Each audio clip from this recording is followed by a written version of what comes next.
Today, I'll tell you why an AI can never be an astronaut. But before that, what is the one thing common between a TEDx talk and a rocket that will take an astronaut to space? Both take less than 18 minutes. I lied. No, it's not about the 18 minutes. It's when I said, what is the one thing common? Because there's one more thing that is common. Both a TEDx talk and a rocket launch taking a human to space, both are deeply transformational. You know where I'm going with this? I lied. There's one more similarity, and this is a beautiful similarity. What is a TEDx talk? Is it the platform? Is it me, the speaker? Is it you, the audience? Is it the volunteers? It's that, it's everything. It's the idea itself. You can't separate the subject, the object, or the experience.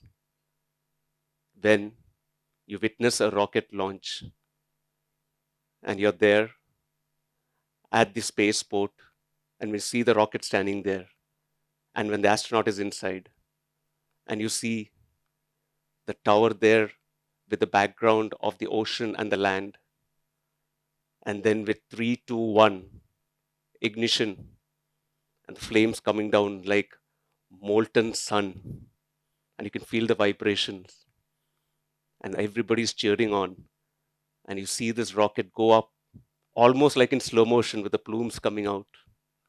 It's like rising up to space. It's almost like transcendental.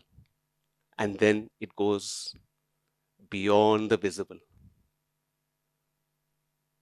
Many years from now, maybe my AI avatar would be coming here and giving a TEDx talk.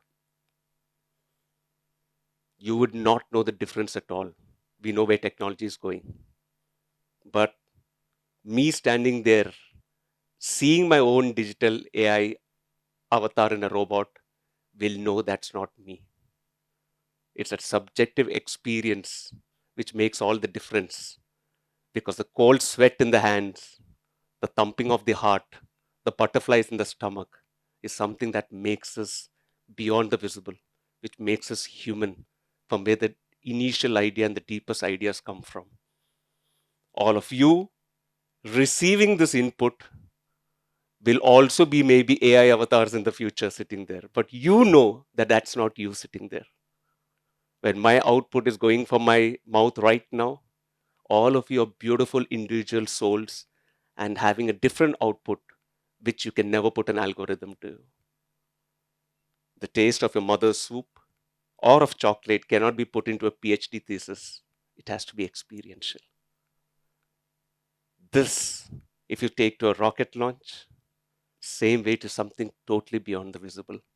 When you're there, are you the witness witnessing it? Are you the person inside? Are you the rocket? Maybe the 5 elements are having a play out here. The earth on where it is standing, the rocket body, which is made of material, the liquid propellant, the water element. And when the fire lights up from the engine, the fire element, all going through the air element and going to the fifth element of space. Is it kind of mirroring your own aspirations inside, and that's why you feel so great witnessing a rocket launch?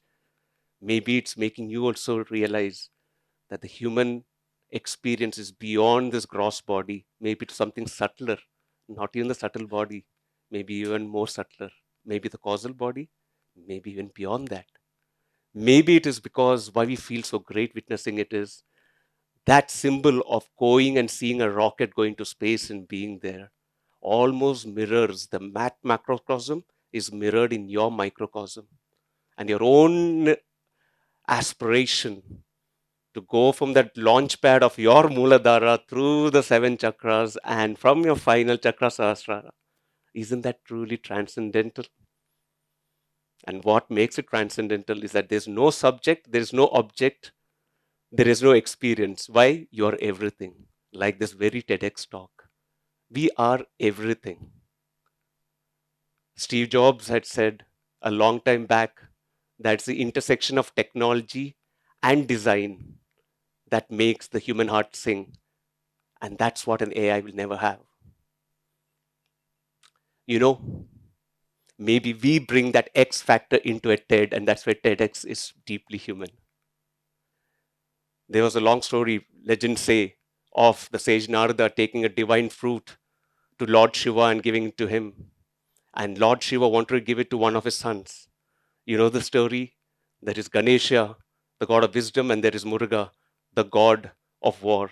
And he tells whoever goes thrice around the world fastest will get this. Muruga goes out because he decides the world outside, the objectified world, is more important than that which is visible. But Ganesha says it's going to be my subjective experience. And he chooses his world as per his definition, his subjective experience. And he goes around his parents 3 times. And he gets the divine fruit, which is symbolic that when you decide that the subjective experience is more important, you're rewarded with that divine inner feeling which only you know. And maybe it is epitomized or symbolized as your parents outside. That is long time back. Maybe fast forward to slightly recent history, 36 years back. A young boy, 14-year-old, in the desert landscape of Kuwait, was playing on the top of his apartment building with his friends. And suddenly he hears a lot of rumble. And he and his friends from the apartment building look down far away in the desert landscape, and they see a long line of tanks coming in. And the turret of one of the tanks turns, faces up, and takes out the top floor of the Holiday Inn building. That was a sight that young boy will never forget. The date was 2nd August 1990. The country was Kuwait. The boy was me, and I had just witnessed the invasion of Kuwait by Iraq. But then why am I telling you this story? Because I saw something even more dangerous, thrilling. It depends upon, the beholder. I heard like 1,000 thunderstorms a sound. And then I didn't know it then which aircraft it was, but it flew over me. It was a MiG 21 fighter aircraft of the Iraqi Air Force. And I got a faint glimpse of the helmet of the fighter pilot inside. And I thought that must be God. That must be Superman. And I wanted to be him because I objectified power as there, everything outside. And guess what was my philosophy then? Would be the philosophy that most of us are used to, that I had to be that only if others could not be him, because I believed in the theory of relativity. Relatively, I have to be better off. And hence began my journey, became my evacuation, came back to India, and then I joined the National Defense Academy. I became a fighter pilot. I want to be God, right? I want to be a Superman, but I was still not complete because the world of objects, the things which are visible, will entice you further and further. And then when I kept searching, I needed that one thing which would take me to the next level. And that level took place not too far from here. As we all know, most of our gods everywhere in the world, whether it's Mount Olympus or here, they reside on top of hills because, again, it's aspirational. And I went not too far from here in a place called Shabrimala. I used to keep going there. This time again, I went, and we all go there to get some new radiation which will make us maybe supermen, right? At the exclusion of others, theory of relativity. And this time I saw it. It was written in those immortal words in Sanskrit, Tat Tvamasi, that you have been searching for. You are that. Tat Tvamasi, you are that thou art. And then I realized in that one moment of realization, not only me, everyone, all of us are that subjective experience. When you decide you are that divinity which externalizes outside in whichever beauty you want it. And that made me go and take that fantastic leap from being a fighter pilot to an astronaut. But nothing matters if I cannot give you that experiential feel, right? So join me here today, and I'm going to take you to space, because to that one place where AI can never be an astronaut. So I request all of you to tighten your seatbelt, close your eyes for some time, please. Please close your eyes. And you're sitting in your launch pad, and you're waiting for liftoff in your rocket. And it comes 3, 2, 1. The rocket engines fire, and you can feel the vibrations in your body, the excitement. And you know that it's all going to be so beautiful. And then you feel the acceleration forces as the rocket lifts up, the thrust, and you're pushed back into your seat beautifully. And you continue racing into the darkness of space. The stage one rocket falls off as you continue to go, and you feel that your body gets lighter as you get into microgravity. And the second stage also goes, and now you are in space. And then you come outside your space capsule in your space suit and you're floating. The only thing here which we are doing is our eyes continue to remain closed. Even in that rocket launch, it's just you floating. No sensations, no sound, no sight, no touch. And at this very moment, you get amnesia. You lose all your memories. Zero. No friends, no relatives, no knowing that you're an astronaut. And this particular moment, you still know there is something that it like to be alive. Something you don't know you're a human being also. And there, in that beautiful place, which you may think it is alien. Remember, you're hearing my voice right now, so I can guide you. But there is no memory even. You all know this place. It's a very familiar place. You go there every night when you lay down to sleep on that launch pad called the bed, and you drift off. You realize that you don't have any experience of a body now. You're more than your body, more than that which was visible. And you go through the mind space of dreams, and then the dreams also stop, and you realize you're not even that. And this portion which you reach, no AI can ever reach, the peace of deep sleep, the outer space which you are floating, and the peace of that deep sleep. No possession, no position, no relationship. You go there every day in 24 hours, that one time when you sleep in deep sleep. Let us remain here. Keep your eyes closed for that one point of silence where an AI will have no use of.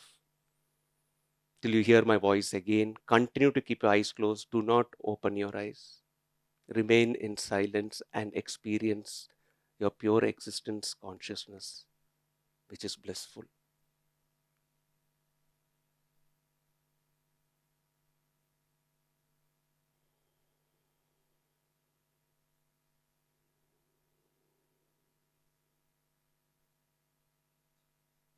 Keeping your eyes closed. As you slowly wake, your eyes are closed.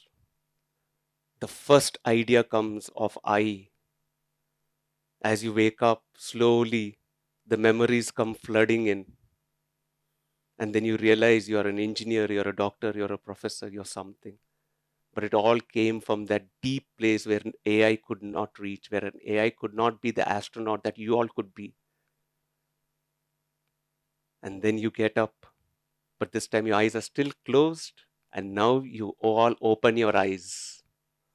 And when you open your eyes, even in that outer space, you see the beautiful earth.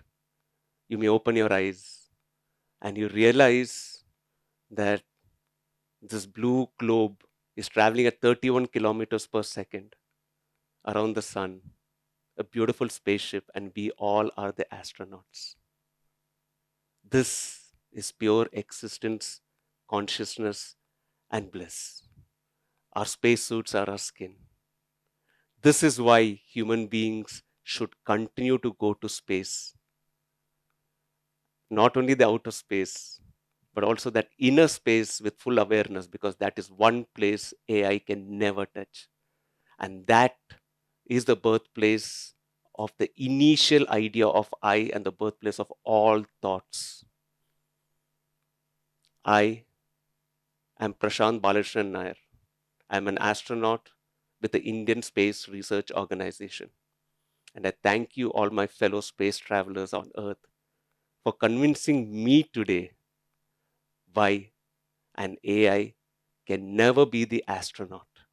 The astronaut to your inner space, which is symbolized by the outer space. Why? Because that is beyond the visible, and that is the ultimate idea worth sharing. Thank you.